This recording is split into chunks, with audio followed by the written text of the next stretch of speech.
Let's take a moment to imagine ourselves in the Middle Ages, a time in history when there were heroes, kings, and castles. From the 5th century to the 15th century, the Middle Ages were known for the cruel Crusaders, horrible torture, deadly uprisings, and Gothic art.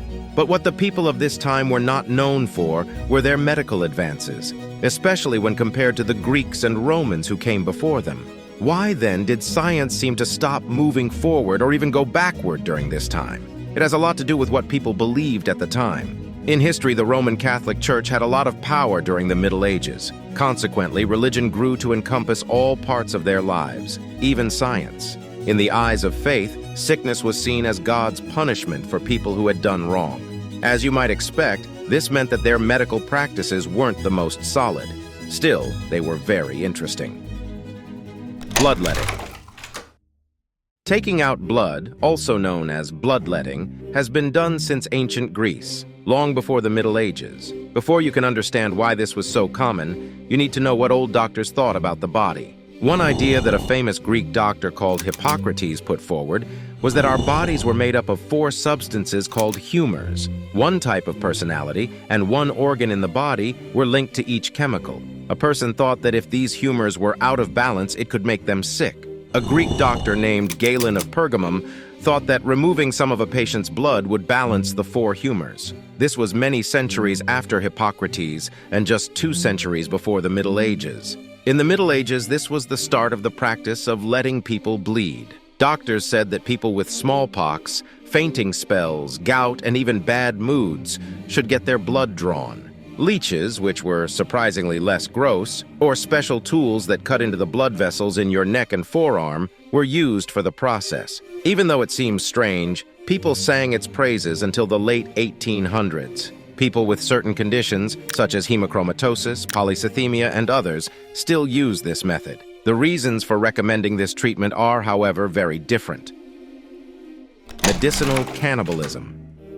You may have noticed that people in the Middle Ages did not accept each other. People were prejudiced, religious, and afraid of how unique each person was. It should come as a surprise, then, that something as gross as cannibalism was generally believed to be a good way to heal. In fact, people in the Middle Ages thought that human meat, blood, and bones could heal you. People with epilepsy, headaches, eye problems, ulcers, and other conditions were given human blood by their doctors. Doctors used to give people with gout and epilepsy oil made from boiled human bones. The rich in Egypt bought a lot of human meat from mummies to use as medicine or for magic. But some people liked the cheaper choice, which was to watch someone be executed and fill a jug, towel, or cup with fresh blood before the victim was even dead.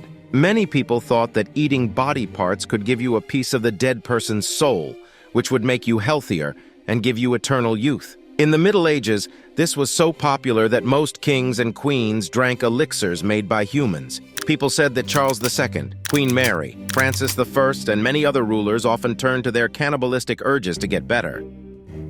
Drilling holes in heads. This medical procedure is likely to appear even more horrifying to you if you are the type of person who avoids bloody movies and grisly accounts of the past. Trepanation is a procedure that includes drilling holes into a patient's skull. This procedure is still performed today.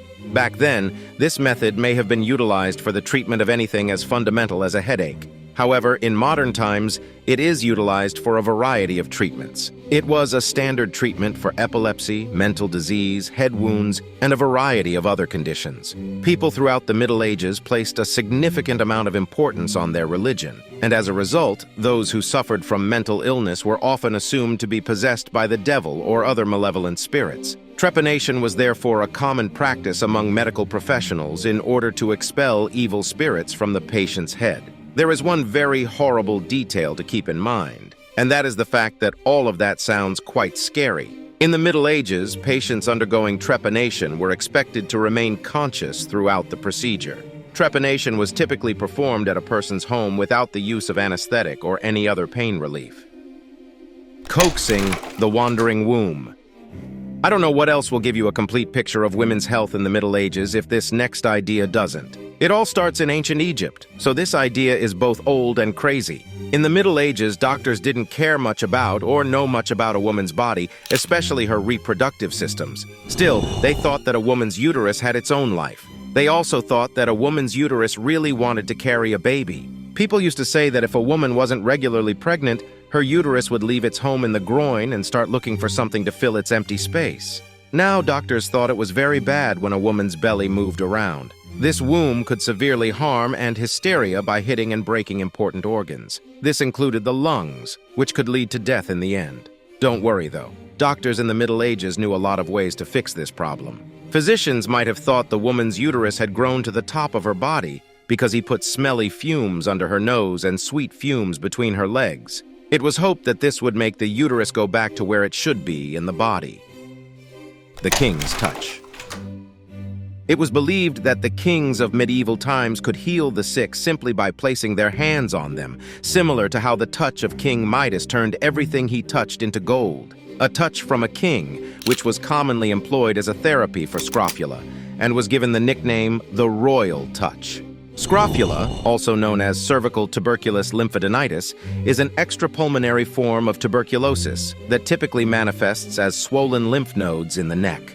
This condition can also be referred to as scrofulous tuberculous lymphadenitis. As a result of the widespread use of the royal touch in the treatment of scrofula, the condition came to be known as the king's evil. People would stand in line for hours in the hopes of receiving the king's healing touch, which was said to have magical properties. After participating in numerous ceremonies each year over the course of his reign, it is thought that King Charles II touched the lives of 100,000 of his subjects. By the 15th century, monarchs began using golden coins that they had blessed as a form of currency rather than distributing gold coins. These gold coins, which were known as touch pieces, were supposed to have healing characteristics and served as a decent stand-in for kings who did not particularly enjoy stroking gushing boils all day long. Treatments for the Black Death. The spread of the Black Death was without a doubt one of the most well-known events in medieval history. It all began when a ship from the Black Sea was found full of dead sailors with black boils oozing from their bodies.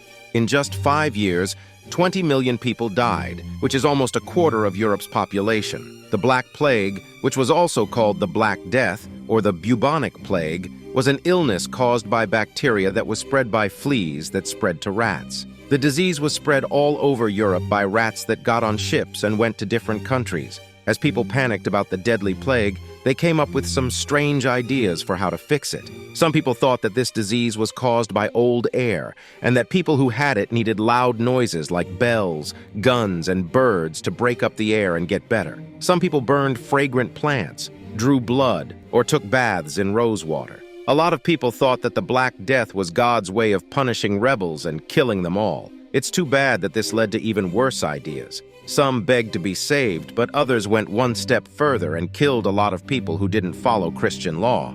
People thought that flagellation was another way to get rid of the plague. Flagellants were a group of people who would often beat themselves with leather bands studded with metal in the middle of towns so that everyone could see. People thought that taking pain would help them realize how bad their sins were and stop God's hard punishment. We were sad to find out later that antibiotics seemed to work much better against the disease, so we turned to those instead. Conclusion. The Middle Ages were a bad time for medicine for a good reason. Medicine didn't make as many new discoveries as it did in Greek and Roman times. In fact, doctors in the Middle Ages were so happy with the ideas and works of ancient doctors like Hippocrates that they said there was nothing new to learn about medicine. Religion also had a big impact on the Middle Ages, which slowed down the field of health. To give you an example, not much was known about the structure of the human body. The Roman Catholic Church thought that human bodies were holy, so dissecting was not allowed. The story goes that the Middle Ages came to an end, and the age of the Renaissance started. In contrast to the Middle Ages, the Renaissance made progress in medicine by questioning the cruel practices that ancient doctors had sworn to follow. As a result, scientists learned more about the human body, found new ways to do surgery, and gave up superstition in favor of science. As treatment got better, the dark ages of the past were left behind for good. We can now be thankful that we never had to deal with a headache in the 1300s. We hope you like this video, subscribe to the channel if you're a history addict, and please let us know about what civilization or time period we should talk about. Also, watch another video here.